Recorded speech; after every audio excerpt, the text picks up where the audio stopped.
We got here is a 2002 Acura RL 3.5. What we got is water pumps. So car comes in, leaking the water pump. To the far right, that's your first water pump right there. Now I'm just going to scroll through these pumps real quick. It's the first aftermarket pump that came. It's the second aftermarket pump that came. And that's a factory pump that we just got in. Okay? These are the two aftermarket pumps right here. Came in. They're the only two I could receive due to the bullcrap of hard to get automotive parts right now. And that's the pump that was on the car. So if you notice the thickness of this part of the flange here, and then you have the thickness of that in there. And you can tell that it's much thinner versus the factory and that pump right there.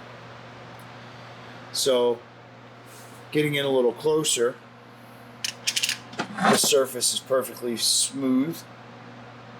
And you look at this surface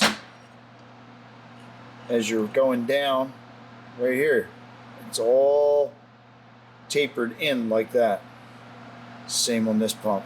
Now both these pumps are the same manufacturer. Also, if you take notice where this boss is for the bolt hole, okay, you notice it's almost on the same plane where this rises up, because this surface is cut too low. You can see on the factory pump the same. So how you can see it is if you're just looking at the pump like that.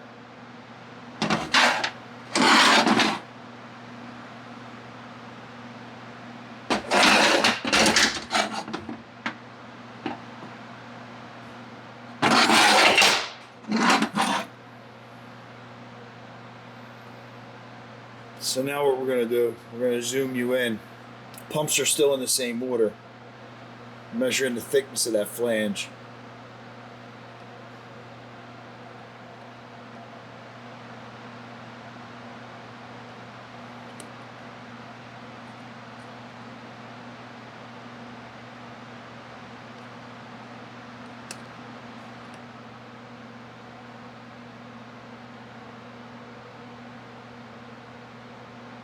Just an example of poor parts quality anymore in the automotive world.